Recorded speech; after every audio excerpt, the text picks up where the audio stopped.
انوکھا انصاف۔ ذوالقرنین زیدی۔ یہ گئے وقتوں کی بات ہے، کسی شہر کا قاضی مرغی لینے بازار گیا۔ دکاندار دکان بند کر چکا تھا۔ وہ ایک گاہک کے لیے مرغی ذبح کر کے اس کا انتظار کر رہا تھا۔ قاضی صاحب نے کہا، یہی مرغی دے دو۔ دکاندار نے کہا، میں مرغی کے مالک کو کیا جواب دوں گا؟ قاضی صاحب نے کہا، گاہک سے کہہ دینا مرغی اڑ گئی، بات بڑھے گی تو معاملہ میرے پاس ہی آئے گا۔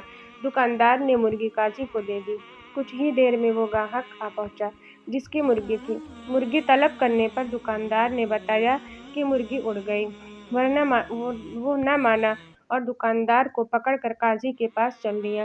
راستے میں دو افراد جھگڑ رہے تھے۔ دکاندار بیچ بچاؤ کرانے لگا تو اس کی انگلی لڑنے والوں میں سے ایک شخص کی آنکھ میں لگ گئی، جس سے اس کی آنکھ ضائع ہو گئی۔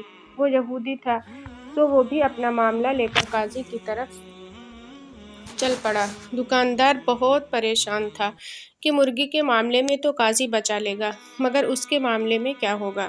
دکاندار سوچ سوچ کر اتنا پریشان ہوا کہ اچانک ہاتھ چھڑا کر بھاگا اور مسجد کے مینار پر چڑھ کر نیچے کود گیا۔ نیچے ایک بوڑھا شخص کھڑا تھا۔ دکاندار سیدھا اس پر گرا اور وہ بوڑھا شخص وہیں مر گیا۔ مرنے والے بوڑھے شخص کے بیٹے نے دکاندار کو پکڑ لیا۔ جب اسے پتہ چلا کہ اس دکاندار کو قاضی کے پاس پیشی کے لیے لے جایا جا رہا تھا تو وہ بھی ساتھ ہو لیا۔ معاملہ قاضی کی عدالت میں پہنچا تو سب سے پہلے مرغی والے گاہک نے اپنا مقدمہ درج کروایا۔ میں مرغی ذبح کروا کر گیا تھا، اب دکاندار کیسے کہہ رہا ہے کہ مرغی اڑ گئی؟ بھلا مری مرغی کیسے اڑ سکتی ہے؟ قاضی نے مدعی کو غصے سے دیکھا اور کہا، کیا مرنے کے بعد دوبارہ زندہ ہونے پر تمہارا ایمان نہیں ہے؟ یہ سن کر وہ ڈر گیا کہ کہیں کفر کا فتویٰ نہ لگ جائے۔ اس نے کہا، بالکل، میں مرنے کے بعد دوبارہ زندہ کیے جانے پر یقین رکھتا ہوں۔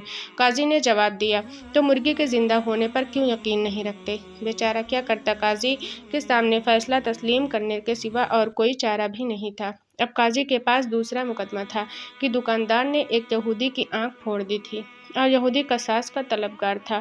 چونکہ یہودی کے لیے قصاص آدھا مقرر تھا، اس لیے قاضی صاحب نے فیصلہ سنایا، دکاندار نے یہودی کی ایک آنکھ پھوڑی ہے، اس لیے نصف قصاص دشوار ہوگا۔ بہتر ہے کہ دکاندار یہودی کی دوسری آنکھ بھی پھوڑ دے اور یہودی بدلے میں نصف قصاص یعنی دکاندار کی ایک آنکھ پھوڑے گا۔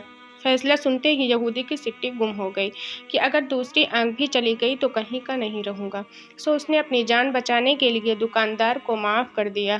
اب تیسرے مقدمے میں بوڑھے کا بیٹا قاضی کے روبرو پیش تھا۔ قاضی جی نے معاملہ توجہ سے سنا اور فیصلہ سنایا، دکاندار کو مسجد کے اسی مینار کے آگے کھڑا کر دیا جائے اور مرنے والے بوڑھے کا بیٹا مینار کی اس کھڑکی سے دکاندار پر چھلانگ لگا کر اس کی جان لے لے اور اپنا قصاص وصول کر لے۔